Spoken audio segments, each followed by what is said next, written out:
har vi så udsigten fra vores hotelværelse af, ud over byen. Rigtig lækkert. Hej alle sammen.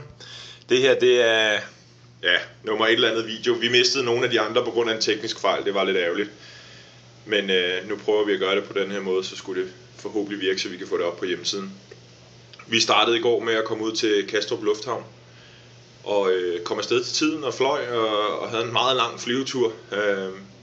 Føltes lidt længere end det plejer, men det gjorde det jo nok ikke i virkeligheden. Så kom vi til Washington, hvor vi skulle skifte og var rigtig presset, fordi at vi havde 2 timer. Vi startede med at stå en time i kø for bare at tjekke ind igen. Vi kommer så igennem her og finder ud af, at vores fly er lidt forsinket, og det er sådan set også fint nok. Så har vi lige 10 minutter kvarter mere. Det udvikler sig så til næsten 1,5 time, hvor de bliver ved med at rykke det løbende igennem de her 1,5 time. Og er lidt ude i, at vi muligvis bliver sat op på et hotel derude, hvis ikke de snart får besked. Der havde været en fejl med det fly, som vi skulle flyve med, som de prøvede at fikse, men var ikke sikre på, om de kunne nå det, og de kunne ikke finde et ekstra fly.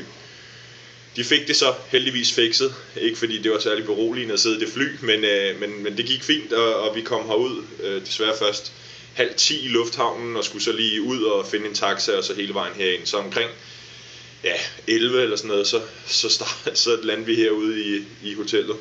Og så gik vi ned i loungen og fik noget at spise, og lige så slutningen af en collegekamp og fik et par øl, og så har vi ellers bare sovet 6-7 timer her nu. Så vi kan være klar til at tage ud og se noget fodbold her, når Søren han er færdig ude i badet. Der kan blive op til 36 grader i dag, så det bliver meget, meget varmt. Men det er jo også derfor, vi er.